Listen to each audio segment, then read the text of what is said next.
Hey guys, it's Sophie from Gains by Brains and welcome to today's video. This week's Training Tip Tuesday is all about diet hacks. Diet hacks that actually work. And with diet hacks, I mean things that you can implement into your diet that make maintaining and sustaining a diet much easier. My first diet hack is to add zucchini and cucumber to almost everything that you are eating from now on, because it adds a whole lot of volume without changing the taste of whatever it is that you're eating too much. This helps with feeling full, but also since you're eating for a longer period of time, it prevents overeating. So my favorite thing to do is to add half of a cucumber to my oatmeal. It makes the taste a bit less intense, but then I throw in some peanut butter and you don't really even notice it, but it makes a big difference because I'm eating for a longer period of time and that really helps me with feeling full.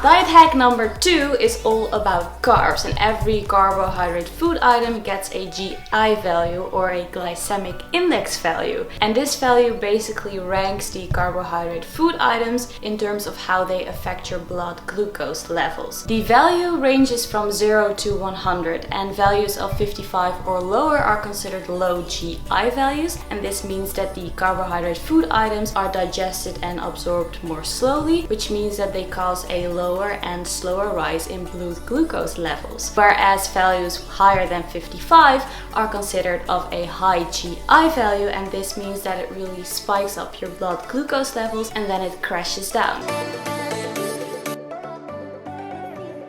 Chickpeas, kidney beans or apples, for example, have a low GI value, whereas watermelon, rice crackers or cornflakes have a high GI value. So there is a list available for every carbohydrate food item and you can just find it online, and then you can see what the exact GI value is for every carbohydrate food item. Low GI foods can help with weight loss, whereas high GI foods can help with recovery after exercise. So what I usually do is I make sure that my carbohydrates are of a low value mainly during the day, and then whenever I am done with exercising I have something like rice crackers, for example, because of the high GI value, and that helps with my recovery. Diet hack number 3 is that you have to make things yourself. Now if you've seen my epic cheat day, then you know that I really like fries. However, fries are very caloric dense.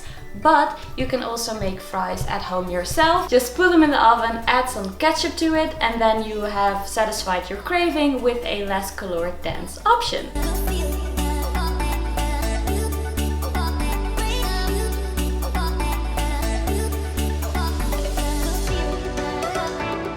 The other benefit of making things yourself is that the process takes a bit longer, because if you're craving a chocolate cookie, for example, and then you grab a chocolate cookie and then you eat it and then you're done in like 5 seconds. But if you are craving a chocolate cookie, then first of all you can decide which ingredients are going in it, but the process also takes 1 hour, for example. So that makes it much more satisfying.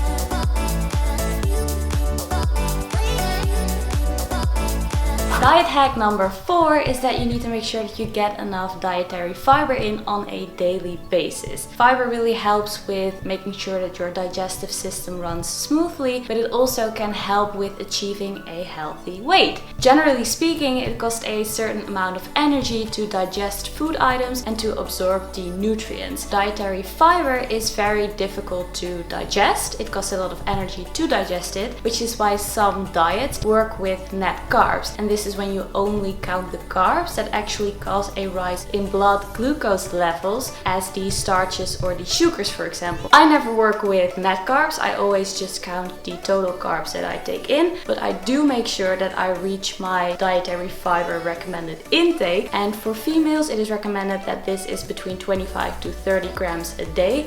For males, this number is a little bit higher. If you're currently consuming way less than this number, then it is advised to increase your dietary fiber intake with 2 to 3 grams approximately a day. But if you experience any bloatingness, then hold off with increasing your fiber intake for a few days, and then you can increase it again until you're at 25 to 30 grams for females. And then my final diet hack number 5, is all about mindful eating. So you know when you're cooking something and then you're tasting stuff here and there, or you're cutting up some bread and then you eat some slices, that is not really mindful eating. So just take your time, make a portion for yourself, sit down, enjoy the food and enjoy the process, and just really get in tune with your body so you feel much more satisfied after eating something. So that was this week's Training Tip Tuesday, all about my favorite diet hacks, things that actually made a difference for me in terms of maintaining and sustaining a diet. So we talked about cucumber, we talked about zucchini, we talked about carbs, about fiber, about making stuff yourself, and we also talked about mindful eating. I really hope that this video helps you out. If it did, make sure to like this video and to subscribe to my channel so you never miss any of my future videos ever again, and then I'll see you in my next video.